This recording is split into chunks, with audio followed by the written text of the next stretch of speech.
Bonjour, bienvenue sur cette vidéo. Alors aujourd'hui, on change un petit peu de format. C'est histoire que vous ne voyez pas toujours la même chose, donc vous allez peut-être voir ma tête d'un peu plus près. Je vais faire attention. Aujourd'hui, on voit 10 conseils pour bien investir en immobilier, 10 conseils qui sont importants à mon sens quand on débute.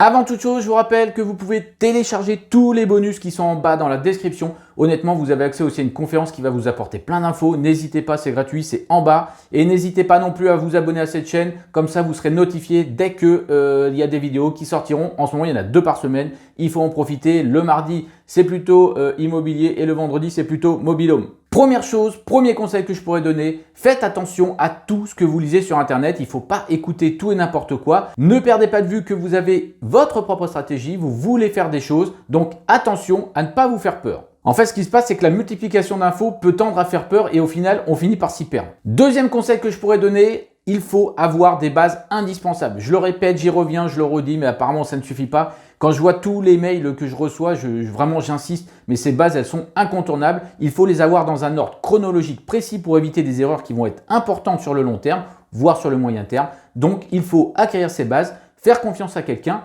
et suivre ce qu'il fait pour justement acquérir les mêmes bases. Troisième conseil que je pourrais donner, on fait attention.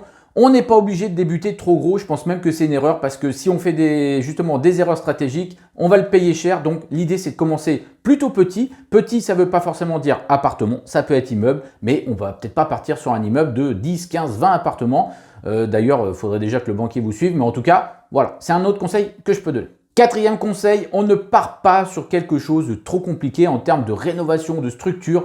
On essaie de faire quelque chose de simple. Là où peut-être les compteurs sont bien séparés, on n'a pas besoin de faire intervenir Enedis, on va peut-être pas partir sur de la découpe pour débuter. Bref, on part sur de la rénovation, ça c'est très intéressant pour plein de raisons, c'est pas le sujet ici, mais on sait bien que la rénovation ça peut être intéressant pour l'apport de valeur, pour la fiscalité, mais on reste sur de la rénovation classique pour laquelle on va pouvoir calculer à l'aide d'un tableau estimatif.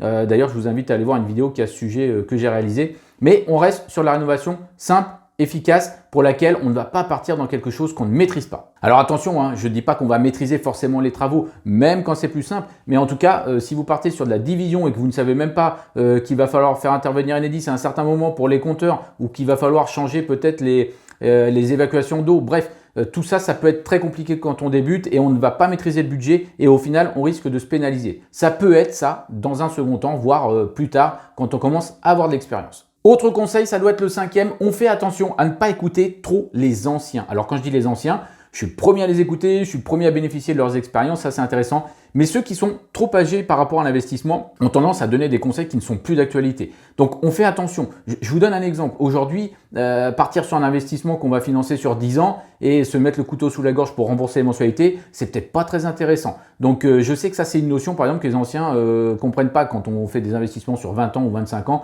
Ils voient pas du tout le résultat mensuel, ils voient le résultat sur le long terme qui n'est pas bénéficiaire ou bénéficiaire trop tard. Voilà, attention à ces écoutes. Je prends toujours l'exemple de tonton Daniel qui a toujours des bons conseils. Et alors encore pire si les personnes n'ont jamais investi. Hein. Évidemment, on écoute encore moins. Attention à ça en tout cas et dites-vous bien que l'immobilier évolue, avance, qu'il y a de plus en plus de choses sympas qui sont faites. Donc les méthodes anciennes, clairement, c'est peut-être plus d'actualité. 6e conseil, il faut se fixer des règles de calcul précises. On va estimer un montant maximum d'achat en fonction justement de la situation de l'investissement qu'on est en train de faire. Donc il faut avoir des règles de calcul, savoir à peu près dans quoi on se lance. Alors parfois, les règles de calcul, on ne va pas tomber juste évidemment, puisque si vous appliquez la règle des 70, peut-être qu'à un moment, vous allez tomber dans la règle des 80 et vous ferez une très bonne affaire. Mais d'avoir cette base, ça permet de vraiment réfléchir la manière dont on agit. Et j'insiste sur l'action. L'action est également un moyen de se lancer, de faire des choses, comme son nom l'indique bien évidemment. Et ne perdez jamais de vue qu'aucune visite n'est inutile. J'en profite d'ailleurs pour faire le lien avec le Telegram. J'ai eu un client dernièrement. Et voilà, il a fait beaucoup de visites. Il s'est rendu compte que le quartier, c'était pas forcément comme il l'imaginait. On était dans une ville du centre de la France assez conséquente. Et il pense avoir trouvé la bonne affaire. Mais au final, on a beaucoup discuté sur le quartier et on s'est rendu compte que sur le moyen terme, c'était peut-être pas ce qu'il y avait d'idéal. Oui, il a passé une demi-journée à faire des visites, mais clairement, il en a conclu des choses. C'est que sur cette ville, maintenant, boum, il fait une croix sur ses quartiers et il va pouvoir aller voir ailleurs. Donc les visites n'ont pas été inutiles, il a fait des estimations de travaux, il a vu des choses dans les quartiers, donc clairement il en a tiré des conclusions. Et ça c'est exactement le genre de choses que je partage en direct dans mon Telegram. Donc je vous invite, si vous n'avez pas vu la vidéo précédente ou il y a quelques semaines, vraiment allez sur mon canal Telegram, Yann Marjo Imo, vous allez attraper des petits tips que je poste quasiment tous les jours ou tous les 2 jours ou toutes les semaines, peu importe. Dès que je sors d'un chantier, d'une visite, d'un rendez-vous client, il y a toujours des choses qui sortent presque en direct comme ça, qui sont intéressantes et qui vont faire parfois des grosses différences. Et on n'a pas le temps de monter, c'est pas monté comme une vidéo YouTube, c'est un petit tips qui dure 2 minutes, 3 minutes. Franchement, allez-y, ça c'était la petite parenthèse. Telegram, l'application et mon canal, c'est Yann Marjo Imo, c'est gratuit. Vous pouvez y aller. Un autre conseil, ça doit être le 7e que je peux vous donner. Choisissez bien votre stratégie fiscale. Attention aux effets de mode. Franchement, ne partez pas dans des délires de montage de SCI, de SARL de famille et compagnie si ça ne correspond pas. Si vous faites ce type de montage, c'est que vous êtes suivi par un expert comptable et que vous avez fait en sorte justement de faire un montage en fonction de votre situation. Ce qui devrait être fait à chaque fois d'ailleurs.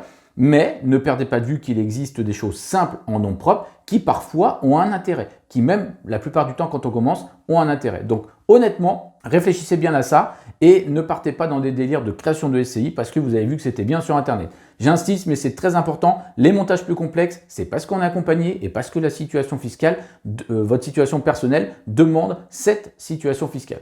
8e conseil, il faut comprendre la ville dans laquelle on va investir. Quand je dis comprendre, ça rejoint un peu l'exemple de tout à l'heure sur les quartiers. Vous devez choisir une ville pour ses critères, parce que vous la connaissez, parce que vous avez fait des études de cas, parce que vous avez fait vos tests, mais certainement pas parce qu'on a dit que c'était bien d'investir dans une ville. Une nouvelle fois, on essaie de faire preuve de logique, on met les choses en place et au final, on fait une sélection de villes. Donc, j'ai envie de dire que les meilleures villes, il y en a plein en France. Si on étudie bien la demande locative, qu'on sait ce que l'on veut faire en termes de stratégie locative, on va trouver la ville qui peut nous correspondre. C'est pas la peine d'aller chercher la grande ville qui est à 300 km parce que Polo, il a dit que c'était bien.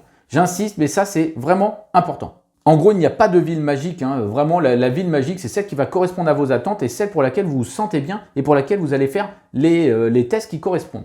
9e conseil, vraiment important également celui-ci, faites attention aux emprunts à la consommation et faites attention à l'état de vos comptes. J'ai pris un exemple une nouvelle fois, je reviens sur le Telegram, mais j'ai fait l'exemple d'une personne que je connais très bien qui s'est vu refuser 7 crédits pour une résidence principale alors qu'il est fonctionnaire, que les 2 personnes travaillent et qu'au final, ils sont même pas endettés et qu'il y avait un bel apport. Des conditions de dingue, ça vous paraît dingue? Et bien, je vais vous dire pourquoi ils n'ont pas eu ces crédits. C'est parce qu'ils ont fait fonctionner un courtier. Ils ont voulu négocier des taux dans d'autres banques plutôt que celles dans laquelle ils étaient. Et au final, ils ont eu des dépassements. Et au final, ces dépassements, ça s'est vu. C'était visuel pour les nouvelles banques et au final, c'est tout ce qu'elles voyaient. Elles ne voyaient pas le côté fonctionnaire, le côté apport. Ce qu'elles voyaient, c'est que c'était 2 personnes qui étaient peut-être pas capables de gérer des comptes et au final, ça allait poser problème pour rembourser le futur crédit. Donc, attention à vos comptes bancaires, attention aux emprunts à la consommation. Dernier point que je pourrais vous donner comme conseil, gardez la motivation. On a tous des baisses de motivation, même quand on est dans l'action. Et c'est aussi ça le sens de mon Telegram, c'est que je vous montre un petit peu, je vous montre pas des baisses de motivation, au contraire, je vous montre pourquoi il faut voir les choses positivement et ce qu'il y a à faire. Donc vraiment, je vous invite à garder cette motivation, faire les choses dans l'ordre et vous allez voir, tout va venir avec vous. Voilà, c'est fini pour cette vidéo. Moi, je vous dis à très bientôt. On verra si on garde ce format ou pas. N'oubliez pas que vous pouvez télécharger les choses qui sont en bas. N'oubliez pas que vous pouvez vous inscrire à la conférence en ligne. Et moi, je vous dis à très bientôt.